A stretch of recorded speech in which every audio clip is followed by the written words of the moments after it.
जय हिंद। तो समझते हैं एनआईए से डीएलएड वैलिडिटी पर दिल्ली से क्या महत्वपूर्ण प्रभाव रहे हैं। ऐसे में दिल्ली में समस्त एनआईए से डीएलएड जो है कि शिक्षक और शिक्षिकाओं ने अपनी उपस्थिति दर्ज की। तो ऐसे में हम समझेंगे कि क्या दिल्ली के इस जो है कि कार्यक्रम के तहत जितने भी एनआईए से डीएलएड अभ्यर्थी वहाँ पे एकत्र हुए थे उसका नतीजा क्या होगा। इसके साथ साथ आगे किस तरह के महत्वपूर्ण कदम उठाए जा सकते हैं एनआईए से डीएलएड वैलिडिटी पर, क्योंकि हम देख ही रहे हैं कि लगातार यदि बात की जाए पूरे भारत के सभी प्रदेशों में, तो जो भी कोर्स वगैरह को लेकर या फिर बात की जाए किसी भी एग्जाम्स वगैरह को लेकर, वे जितना टाइमलाइन में बने होते हैं उतना एनआईए से डीएलएड जो है कि बिल्कुल टाइमलाइन में नहीं बना होता। तो इसकी खास वजह क्या हो सकती है, इसके साथ साथ और क्या नए जो है कि महत्वपूर्ण फैसले लिया जा सकते हैं। तो सब मिलाकर एक नतीजे के तौर पे मैं आप लोगों के साथ इस छोटी सी वीडियो के माध्यम से समस्त जानकारियां साझा करने वाला हूं। तो ऐसे में सबसे महत्वपूर्ण बात करेंगे कि क्या लग रहा है भाइयों, एनआईएस को इंसाफ मिलेगा।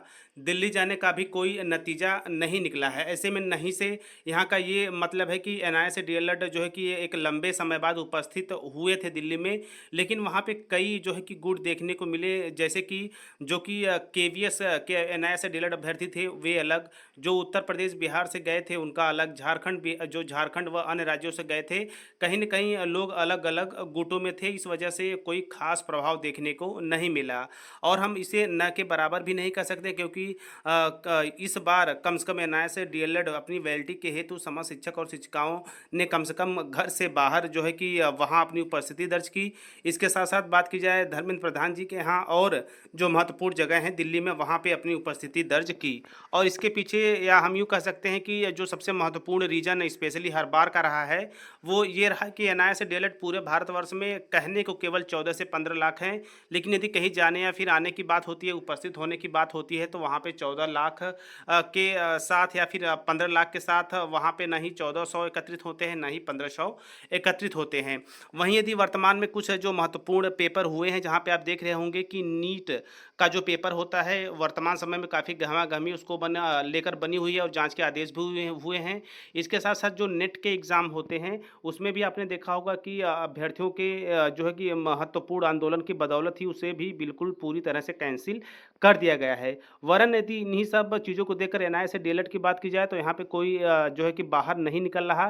केवल कुछ एक गिने-चुने जो है कि अभ्यर्थी पहुँच रहे हैं, जो कि उच्च अधिकारियों के बात करने के उपरांत जब ये उनका ये कहना होता है कि कितने अभ्यर्थियों ने किया है, तो पूरे भारतवर्ष में 12 लाख लोगों ने किया है, 13 लाख लोगों ने किया है, लेकिन वहाँ पे जो उपस्थिति होती है, जो संख्या होती है, वो बिल्कुल ना के बराबर होती है।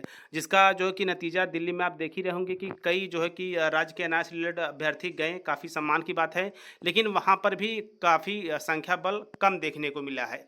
इसी के साथ साथ एक महत्वपूर्ण अपडेट ये भी है कि यदि हम अन्य जो एग्ज़ाम के कैंडिडेट हैं उनकी तरह एक बार मजबूती के साथ आगे बढ़ें, तो संभवतः एनआईए से डीएलएड का मुद्दा जो है उठेगा, चाहे वो मीडिया रिपोर्ट की बात की जाए या फिर टीवी चैनल की बात की जाए, अखबार व अन्य जो सोशल मीडिया पैनल हैं वहाँ पे एनआईए से डीएलएड की बात जो है कि निकलेगी। इसके साथ साथ हम सभी को विपक्ष से भी मिलना चाहिए, क्योंकि अभी आपने देखा होगा कि माननीय राहुल गांधी जी नीट के अभ्यर्थियों से मिले और उन्होंने पूरा आश्वासन दिया है कि हम आपके साथ हैं। तो ये भी एक महत्वपूर्ण चीज़ है। लेकिन एनआईए से डीएलएड की बात की जाए तो स्थितियाँ आपको भी पता है, कोई निकलना नहीं चाहता, वैलिडिटी सबको चाहिए और धीरे धीरे लगभग 6 से 7 वर्ष वैलिडिटी की लड़ाई को लड़ते हुए, यानी कि जो मुद्दा उठा है वैलिडिटी की लड़ाई को लेकर, यह धीरे धीरे ये भी लगभग 2 से 3 साल बीत ही रहे हैं।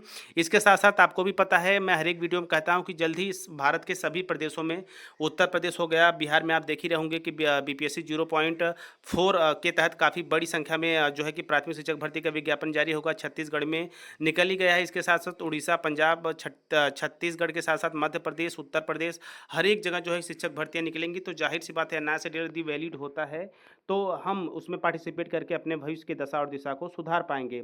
अन्यथा हर बार की तरह केवल हाथ मलते रह जाएंगे और शिक्षक भर्ती सामने से आएगी और निकल जाएगी। जैसा कि आपने देखा होगा कि अभी हाल ही में उत्तराखंड में 3100 भर्तियों का जो शिक्षक भर्तियों का विज्ञापन जारी होने वाला है, उसमें एनआईए से डीएलएड को नहीं वैलिड किया जाएगा।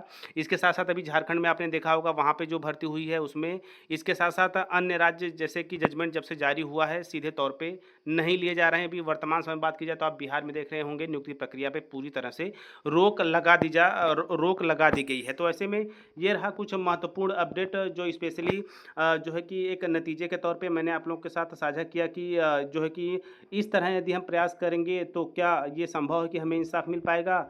इसकी जो है कि आप अनुमान बिल्कुल आप एक शिक्षक हैं, आप एक सामान्य शिक्षिका हैं, इसका अनुमान आप बेहतर वे में लगा सकते हैं।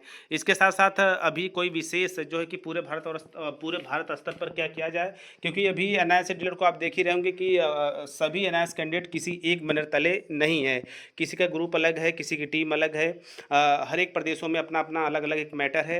यदि हम सब चीज़ों को छोड़कर केवल एनआईएस डीलर वैलिडिटी पर फोकस करें, तो पूरी संभावना है कि हमें वैलिडिटी मिल जाएगी। इसके साथ-साथ जो लोग गवर्नमेंट जॉब में हैं, वे भी हेल्प करें क्योंकि ये बिल्कुल हम नहीं कह सकते कि 100% वे बिल्कुल सेफ़ हैं क्योंकि अभी जल्द ही में बंगाल हाई कोर्ट ने जो कहा था, जल्दी मैं नेक्स्ट वीडियो के माध्यम से आप लोगों को तक उसका हिंदी वर्ज़न आप लोगों के साथ साझा कर दूँगा कि एनआईएस डीलर को लेकर आखिरकार कोर्ट ने क्या फ़ैसला दिया है।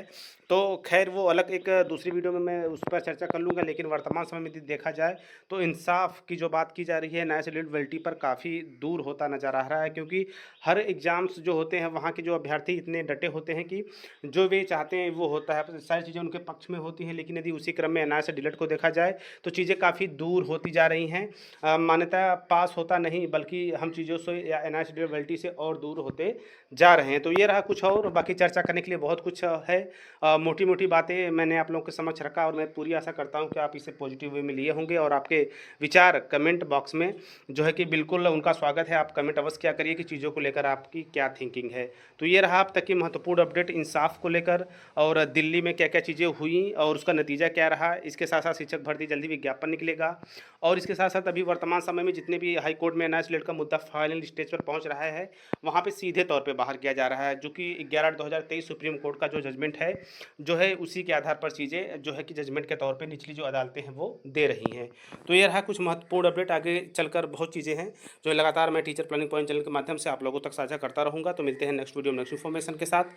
तब तक स्वस्थ व्यस्त और मस्त रहिए। जय हिंद, वंदे मातरम।